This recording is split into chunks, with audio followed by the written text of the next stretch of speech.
साथियों, आज का दिन एक बहुत ही शुभ दिन है।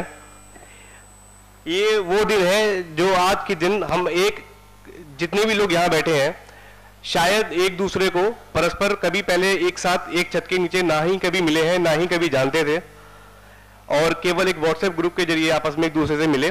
और आज हमारा जो व्हाट्सएप ग्रुप का जो सफर था वो आज यहाँ इस मुकाम तक पहुंचा है कि हम सब लोग परस्पर एक दूसरे से मिल रहे हैं, एक कॉमन एजेंडा के लिए, राष्ट्र हित के लिए, देश सेवा के लिए। हमारे व्हाट्सएप ग्रुप का जो ये सफर आज से लगभग 2 साल पहले शायद शुरू हुआ था। ये सफर एक्चुअल जो शुरू हुआ था मैं आपको बताना चाहूंगा तकरीबन 2006 की शुरुआत में।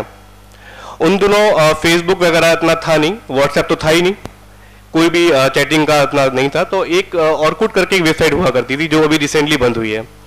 तो ऑर्कुट पर मैंने एक कम्युनिटी बनाई हुई थी जिसका नाम था let's make a greater India. उसको हम लोग शॉर्ट में LMGI बोला करते थे। तो जब मैंने कम्युनिटी शुरू करी तो धीमे धीमे उसमें से मेरे साथ कई लोग जुड़े। कुछ नाम लेना चाहूँगा उसमें मैं, राहुल आर्या, संगीता, गीता, सौविक, अरविंद कटोच भाई, और भी 2-4 नाम हैं अभी जो अभी मेरे जहन में एकदम से नहीं आ रहे हैं। तो हम लोगों ने उस वक्त शुरू किया पहले ऑनलाइन कि हम लोगों को राष्ट्र हित के लिए क्या हम लोगों को अपने अंदर रिफॉर्म्स लेके आने चाहिए, क्या हमें मैसेज बाकी लोगों को देना चाहिए, जिससे कि हम लोग एक अच्छे राष्ट्र का निर्माण करने में एक नागरिक की भांति उसमें सहयोग कर सकें। एक दिन मेरे पास एक मैसेज आया और कम्युनिटी पे, और भेजने वाले का नाम था शुभम मंगला। मैंने पहली बार नाम देखा, शुभम मंगला, मैं तो नहीं जानता क्यों मैसेज आया मेरे पास में। तो कोई बात नहीं, मैंने मैसेज पढ़ा तो उस मैसेज में लिखा हुआ था कि भाई जतिन जी, मैंने आपका जो कम्युनिटी है ऑर्कुट वो देखा, आपके विचार देखे, आपके सभी साथियों के विचार देखे, और ये जो विचार हैं बहुत सुंदर हैं। हमारी भी एक कम्युनिटी है ऑर्कुट के ऊपर, उसका नाम है हमारे सपनों का भारत। तो हम लोग भी वही काम कर रहे हैं जो आप काम कर रहे हैं, हमारे साथ भी बहुत अच्छी टीम है। तो क्यों ना हम लोग, क्योंकि हम लोग एक ही मकसद है, हमारा एक ही उद्देश्य है, एक अच्छे राष्ट्र का निर्माण, उसमें हम लोगों की सहभागिता, तो क्यों ना हम लोग मिलकर एक काम करें। मैंने कहा 1 और 1 तो 11 होते हैं, बिल्कुल काम करेंगे। उसके बाद हम लोग प्लेटफॉर्म पर आए, हमारी कुछ मीटिंग्स हुई जिसमें LMGI के भी लोग थे और HSKV के भी लोग थे। HSKV की तरफ से नीलम राय जी, इला जी, तनुजा जी, भाग्यश्री जी, और 1-2 लोग और थे, अभी नाम एकदम से जहन में याद नहीं है उनका मुझे। तो हम लोग मिले, हम लोगों ने काम शुरू किया। कुछ काम इस तरह से किया हम लोगों ने कि तो सोशल अवेयरनेस, और जो हम लोगों के राइट्स तो हम लोग मांगते रहते हैं लेकिन हम लोग ड्यूटीज अपनी पूरी नहीं करते। तो ड्यूटीज को हम लोग पहचाने अपनी, पहले हम लोग ड्यूटीज अपनी पूरी करें, फिर हम लोग कोई राइट मांगे। जब तक हम आप लोग अपनी रेस्पॉन्सिबिलिटी नहीं पूरी करते, हम लोग अपना राइट मांगने का हक नहीं है। ये मेरा पर्सनल सोचना था, तो हम लोगों ने इस चीज़ को स्प्रेड किया। उसके बाद फिर हम लोग संडे में फोर्टनाइटली या मंथली मिला करते थे, कुछ छोटे मोटे काम किए, जैसे हैंडीकैप्स जो बच्चों के स्कूल से, वहाँ पे हम लोग गए, कुछ बुक्स डिस्ट्रीब्यूट की, कुछ पढ़ाने का किसी साथी ने शुरू किया, 2 घंटा 4 घंटा जो टाइम डिवोट कर सकता था उन लोगों ने वो टाइम डिवोट किया अपना। और हम लोगों ने शुभम भाई की प्रेरणा से एक बड़ा काम उस वक्त शुरू किया, वो था ऑर्गन डोनेशन और ब्लड डोनेशन के लिए। तो हम सभी में से काफ़ी लोगों ने उस वक्त अपने जो बॉडी पार्ट्स हैं उसको डोनेट करने के लिए फॉर्म वगैरह सब भरे हुए हैं। तो देखते हैं जब कभी ऊपर वाले से बुलावा आएगा, और अगर ऐसी हम लोगों के पास बॉडी हमारी बची कि किसी के काम आ सके तो वो काम आएगी किसी न किसी के। और आप सबको ये जानते हुए बहुत खुशी होगी, शुभम भाई ने अपनी पूरी की पूरी बॉडी डोनेट की हुई है इंडियन आर्मी के नाम में।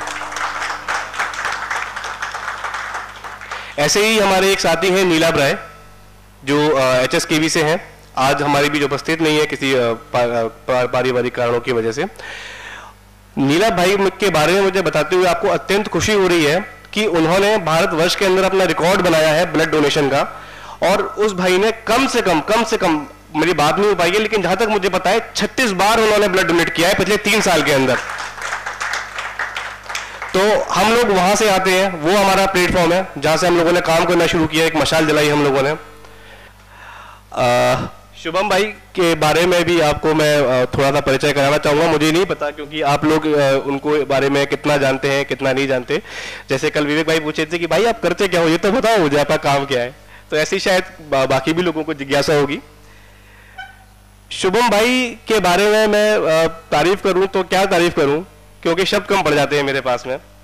ये जितने अच्छे इंसान हैं उतने ही अच्छे कवि हैं, लेखक हैं, इंसान हैं और सबसे बड़े राष्ट्रभक्त हैं, एक सच्चे राष्ट्रभक्त हैं। आपकी राष्ट्रभक्ति को, आपके जज्बे को मेरा दिल से नमन है शुभम भाई। पेशे से शुभम भाई बहुत लंबे समय तक लेखक रहे हैं। इनकी 2 पुस्तकें पब्लिश हुई हैं। जो पहली इनकी पुस्तक आई थी शायद 2002 में आई थी, आवारा कलम, और जो इनकी बाद वाली भी पुस्तक आई है वो 2011 में आई है, जिसका नाम है जिंदगी चकली। जिंदगी चकली आप एक बार जरूर पढ़िएगा, बहुत ही बेहतरीन पोइट्री, बहुत ही बेहतरीन पोइट्री, एक पोइट्री मैंने उसकी पढ़ी हुई है। इसके साथ साथ शुभम भाई एक बहुत ही काबिल, बहुत ही सक्सेसफुल कॉपी राइटर रहे हैं। हिंदुस्तान की कोई भी ऐसी एडवर्टाइजिंग एजेंसी नहीं है जिसमें शुभम भाई ने अपना काम ना किया हो, अपना योगदान ना दिया हो। वैसे तो खैर शुभम भाई ने पता नहीं कितने जिंगल्स बनाए होंगे, कितने ऐड बनाए होंगे, लेकिन इनके 2 ऐड का जिक्र मैं आपसे आज करना चाहूँगा, जिनके बारे में आई एम श्योर आप लोग भी पहचान जाओगे। एक शुभम भाई का ऐड था एयरटेल का। उस एयरटेल के ऐड की जो जिंगल्स थी वो कुछ इस तरह से थी कि निगाहें निगाहों से मिला के तो देखो, दिल की बात बताकर तो देखो, हसरतें दिल में दबाकर क्या हासिल, हसरतें दिल में दबाकर क्या हासिल, अपने होठ हिलाकर तो देखो। ये एयरटेल का ऐड उस समय काफी फेमस हुआ था। और जो दूसरा ऐड मैं आपको बताने जा रहा हूं, आप उसके बारे में जान के बहुत ज्यादा आश्चर्यचकित होंगे। मेरा पता नहीं शुभम भाई क्या सोचते, लेकिन मेरा ये सोचना है कि जो दूसरा वाला ऐड है वो ही इनकी जिंदगी का टर्निंग पॉइंट बना, बहुत बड़ा टर्निंग पॉइंट बना इनकी जिंदगी का। जो दूसरा ऐड था वो था भारत निर्माण। तरक्की की जो राह चुनी उसे नाम दिया भारत निर्माण। अब आप ये भी जानिए कि ये जो है भारत निर्माण, ये आप शायद उसमें एरिक्सन किस में थे, मैकिन में थे, किस में थे शुभम भाई? ग्रे वर्ल्ड वाइड में थे। कांग्रेस से आया इनके पास में कैंपेन करना है, कंपनी को तो पैसा चाहिए, कैंपेन ले लिया गया। शुभम भाई सबसे काबिल कॉपीराइटर थे, इनको बोला गया कैंपेन लिखी है। अब जब आदमी काम करता है तो उसको अपना 100% देना चाहिए, देना भी चाहिए, और शुभम भाई ने दिया भी वो। लेकिन 100% वो कुछ इस तरह से बना कि वो एड कैंपेन इतना मशहूर हुआ, उसका इतना एडवांटेज कांग्रेस को मिला कि जब कांग्रेस ने इलेक्शन जीता, यूपीए के साथ में गवर्नमेंट बनाई 2011-12 के अंदर, और जब इतने सारे घोटाले, coal scam, 2G scam, commonwealth scheme, ये सब स्कैम जब एक करके खुल के आने लगे तो शुभम भाई को बहुत ज़्यादा आत्मग्लानि हुई।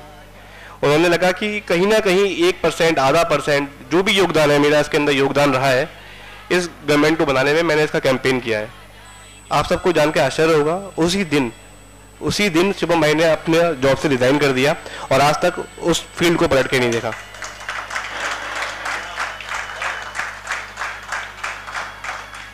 इसे बड़ा त्याग मैं नहीं बोल सकता कि जो आपकी रोजी रोटी है आप उस रोजी रोटी को ही ठुकरा दो आप अपनी। सर्वस्व न्यौछावर करने को तैयार साइबर सिपाही है।